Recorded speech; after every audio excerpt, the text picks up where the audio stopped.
right, we're going to take a look at the distributive property in depth so that you're prepared to simplify other types of expressions. Quick little review. When simplifying expressions, we always follow the order of operations.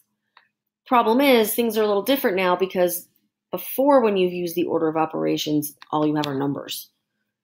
Now we have variables. So the order does not change. We still start with grouping symbols. When we move to exponents, if you have a base that's a number, you simplify the exponent. If your base is a variable, nothing you can do. Multiplying and dividing, don't forget we do that left to right. If we have multiply and dividing, we just work left to right. Same thing with adding and subtracting, left to right.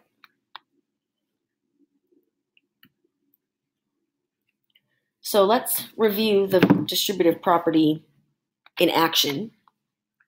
You saw a little bit of this during the properties review, but let's look a little more in depth. What's happening with the distributive property that you'll see now with variables involved is that if you're following the order of operations, we handle grouping symbols first, which means in the case of the example we have here, inside my grouping symbols, I have a B plus C. I cannot add a B and a C because they are not alike. If I had 2 plus 3, I could add them and get 5. I have a B and I have a C and I have no clue what they stand for. And I don't care at this point. We're not worried about that. I want you to know that you cannot add those. That's priority number 1. So I cannot add B plus C. It's just not possible. They are not alike. So in this case, what I can do is I can look outside of my parentheses. I have no exponents that I can do anything with. But I do have multiplication. Whenever you see a number or a variable right next to parentheses, we know that there's multiplication happening. You won't see anybody put the symbol here. It's understood that a number or variable next to the parenthesis means multiplication. The only thing is, I'm multiplying A by B and C. So how does that look? Well, the distributive property shows us.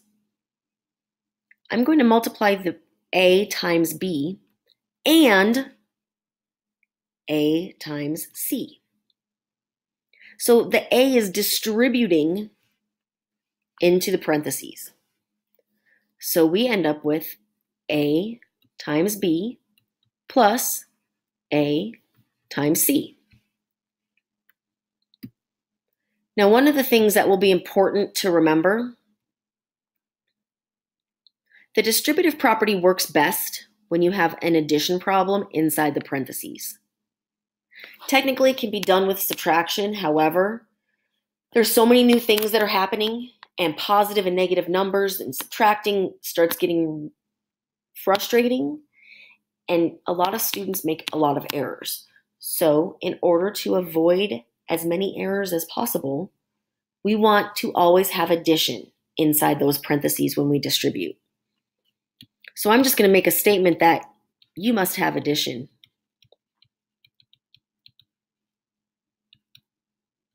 If you don't, you might get it right, but you're opening yourself up to the chances of making errors.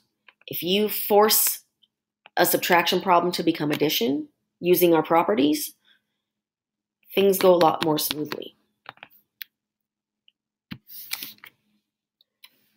So with the distributive property, what you just saw in that example is using the distributive property actually eliminated those grouping symbols. The minute we multiplied that A inside to the B and the C, the grouping symbols disappeared because the B and the C didn't have to be grouped together anymore. So that's a really nice byproduct of the distributive property, is that it eliminates the grouping symbols. That's important to remember. So let's take a look at a few examples. We're not going to go into anything major with explaining our steps. Right now, I just want to practice the process. So if we look Inside our grouping symbols, I want to make sure I have addition, which I do. So that's a check, right? Then I look and see, can I add x plus 2? No, I can't. I cannot do anything inside the grouping symbols. So I look outside. There are no exponents, but I do have multiplication. I have 8 times x and 2. I'm going to draw a little arrow.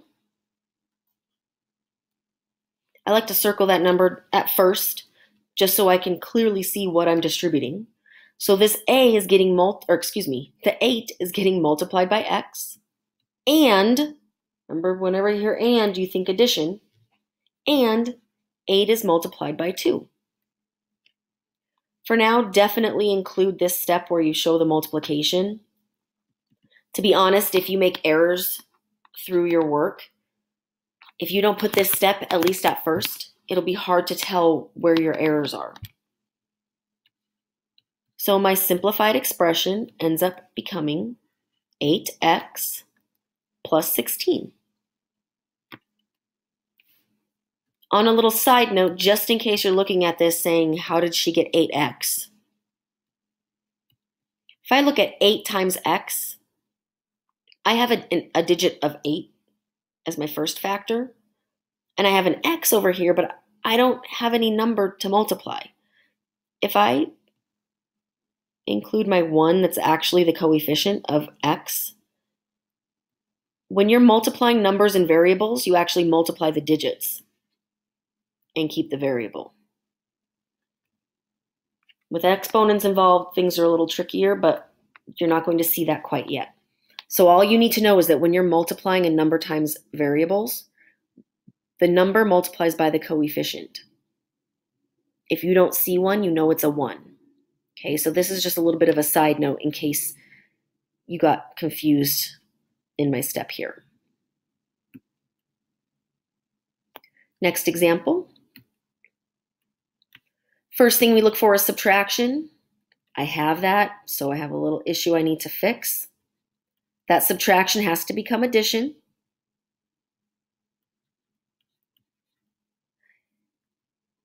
When my subtraction becomes addition, I can't just start changing operations. I've got to do something else to balance out what I just did. Kind of like to counteract it. Well, the number after my subtraction sign is a positive 1. That's going to become the opposite, negative 1. Remember, we'll call this add the opposite from time to time. And that means subtraction becomes addition, add. Then I find the opposite of the next number. The opposite of 1 is negative 1. Technically, this is the additive inverse. Your teacher might have said add the opposite. Your teacher may have said same, opposite, opposite. Whatever kind of trick you use to remember the additive inverse, use it. Just keep in mind, if I change an operation, I have to change the next number. Remember, every action has an equal and opposite reaction. Now that I've handled the subtraction, now I can distribute. Now, since I have some arrows and things up above, I'm actually going to show my distributing the 3 underneath, which is always an option. So I can't add what's inside my parentheses, so I go outside and I have a 3. I'm going to distribute that 3 inside. So I end up with 3 times y plus 3 times negative 1.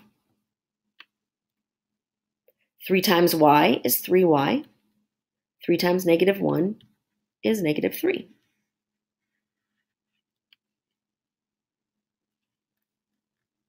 Easy. Next one. I look inside for subtraction. I have a negative here, but that's not a problem. I need addition. I have addition, so we're ready to go. Cannot add my terms inside, so I look outside. 4 is being multiplied by everything in the parentheses, so I'm going to distribute a 4. I get 4 times negative 7a plus, my operation comes down with me, 4 times 8. Now, because I use parentheses on the left-hand side, I'll use them here. You definitely, when you start working with parentheses like this and you have operations happening, or excuse me, negatives and you have operations happening, parentheses are helpful to kind of keep everything looking organized.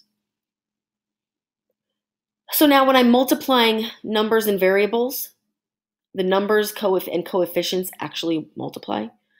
4 times negative 7 is negative 28a, plus 4 times 8, which is 32. So easy.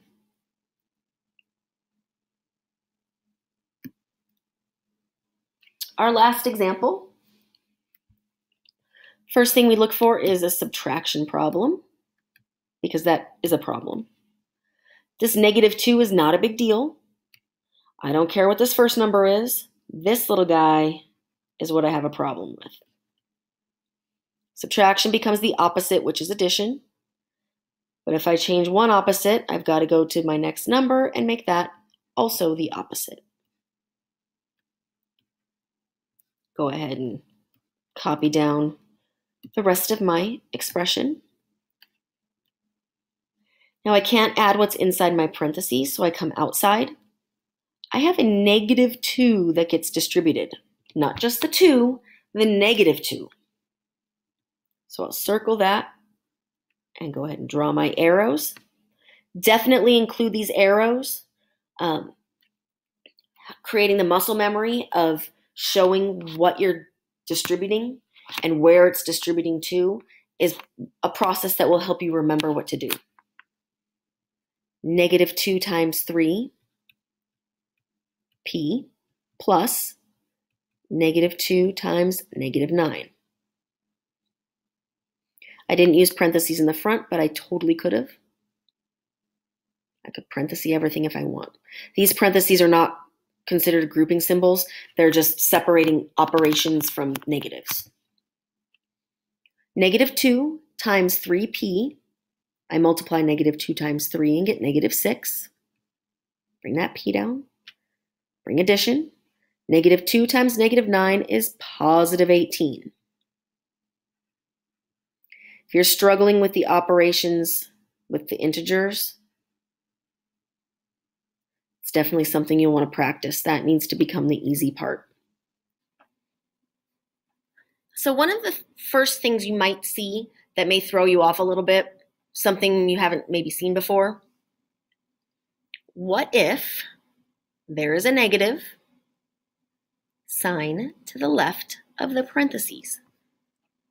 So what if that happens? What if you're looking at your expression, you can't add what's inside the parentheses, and so you look outside to figure out what to distribute, and you see a negative sign? No number. What do you do? Well, what I want you to think is if you just saw the variable w, and I asked you, what is the coefficient of this number here, or this variable? You'd say, I don't know, there isn't one there. Well, actually there is. Oops. It's actually a 1. This can be written as 1w. That same type of situation applies here. That's the identity property. The identity property for multiplication says 1 times any number is itself. So 1 times w equals w. So there's always a little 1 there hanging out just in case you need it. So we can apply that same property to this situation. I have a negative sign and no number. Well, guess what? There's a 1 there. I can place that 1 in position. It doesn't change the value because remember, this is multiplication whenever you have a number next to parentheses. So multiplying negative 1 and having a negative, same exact thing. So I'm going to rewrite it with a negative 1. Then I'm going to distribute that negative 1. Now remember, it's a negative 1 that gets distributed, not just a 1, a negative 1. So I get negative 1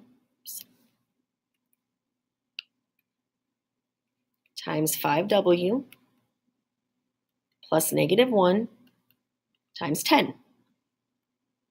And again, whatever number gets distributed, you should see twice in your addition problem here. When I multiply, I get negative 5w plus negative 10.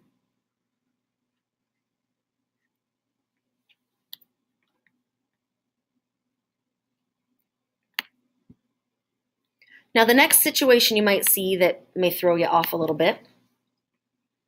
What if the number is to the right of the parentheses? So far, every number we've had to distribute has been on the left-hand side. Now my number is on the back end. How does that change everything? It really doesn't.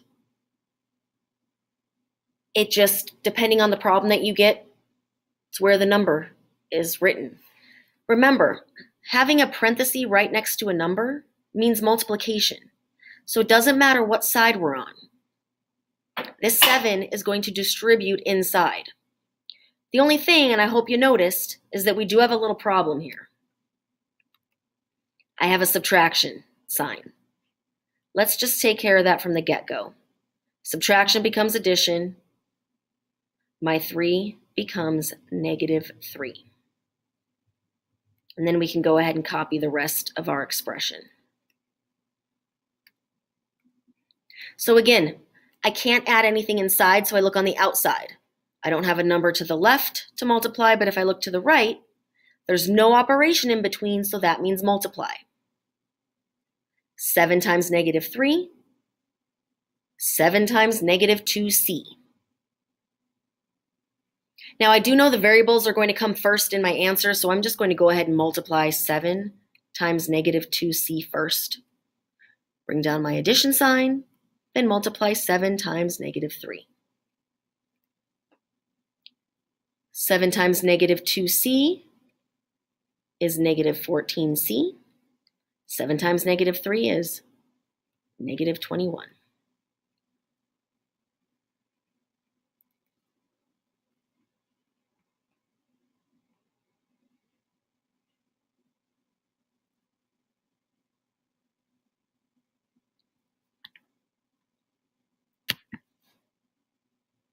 All right, so we're going to work through just a couple examples so that you have a good sample of how to do these problems.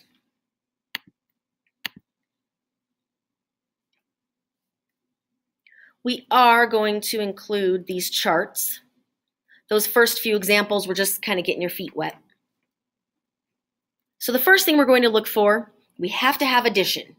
We're going to go through everything and handle all subtraction situations. I have a problem here. That subtraction needs to become addition. Remember, there's nothing wrong with any of these other numbers. This subtraction problem is the problem.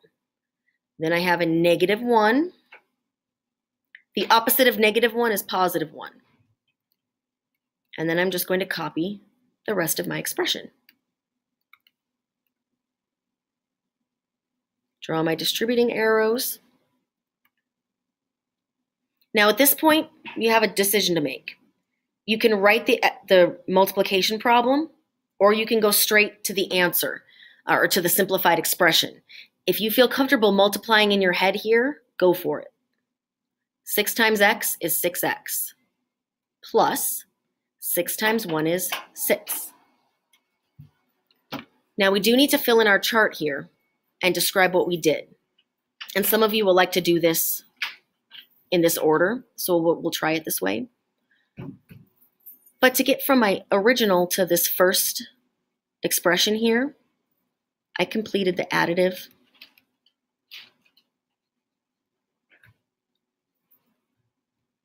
inverse. So for the additive inverse gets me from my original to this first step. Now from this step, from the red expression down to the blue expression, I did the distributive property.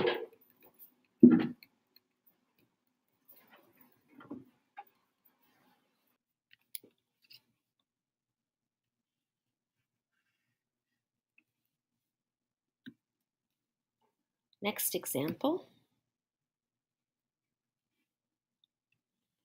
Copy our expression down, draw our table. So first thing we look for, do we have any subtraction? And we sure do.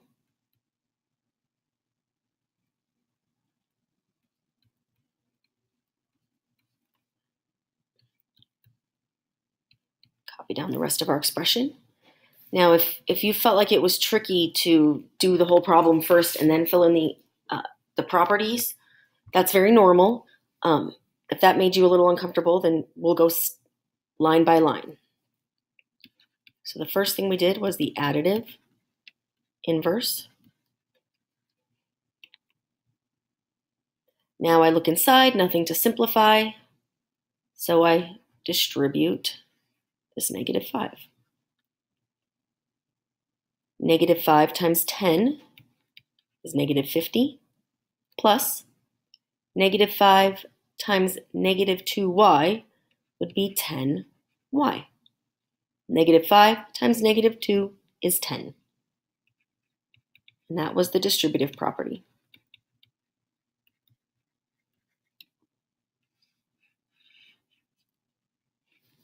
Easy. Next one. So the first thing we're going to look for is subtraction. I don't have subtraction, I have addition. But I do have this little situation out front where I have a negative sign. So I'm going to rewrite that with a 1 in front. And remember, anytime you place a 1 in a position in front of a variable, or in this case, in front of our parenthesis here, that's an identity property.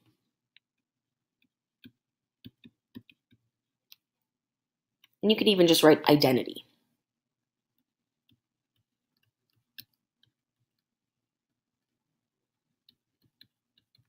Identity property of multiplication, technically. Okay, so can't simplify inside, so I'm going to take my -1 and distribute.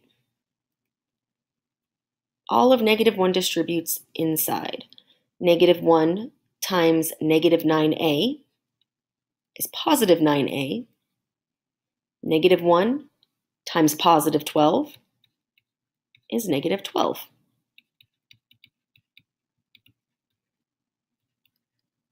You could even write distribute as an explanation. And that's it. I can't combine what's left, so I'm finished.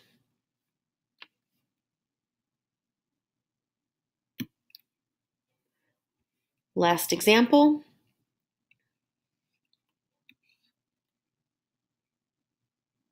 This last one, I'm going to do things a little out of order. I'm actually going to write the property first before we do the work, just in case you find that that's helpful.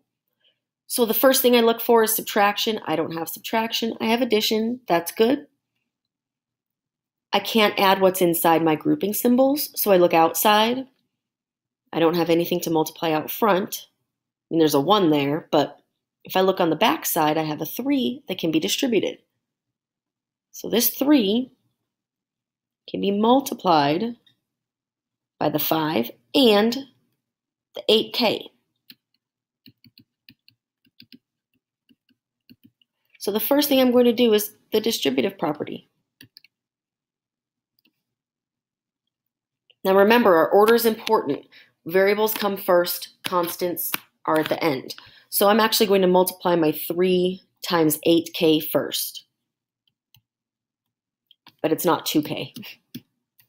It's 24k plus 3 times 5 is 15.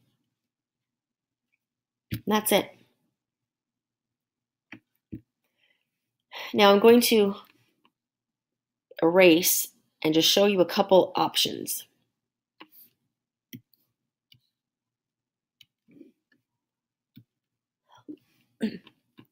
Let's say you distributed and you distributed the 3 times 5 first.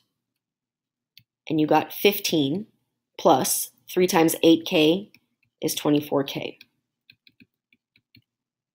And the distributive property.